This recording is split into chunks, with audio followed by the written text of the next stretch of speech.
श्री स्वामी समर्थ. प्रत्येक महिन्याच्या पौर्णिमेला सत्यनारायण पूजेबद्दल माहिती. तर दर पौर्णिमेला सत्यनारायण पूजा करतो तो म्हणजे प्रदोष काळातच. प्रदोष काळ म्हणजे संध्याकाळी 5 ते 7च्या दरम्यान.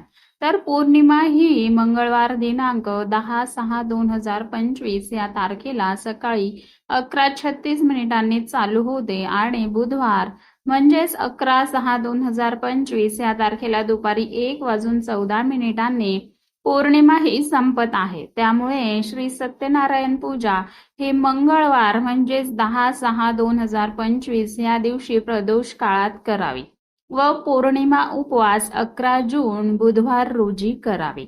हिंदू धर्मानुसार उगवत्या सूर्याच्या वेळेस जी तिथी असते ती ग्राह्य धरली जाते. म्हणूनच श्री सत्यनारायण पूजा ही मंगळवारी प्रदोष काळातच करायची आहे. श्री स्वामी समर्थ.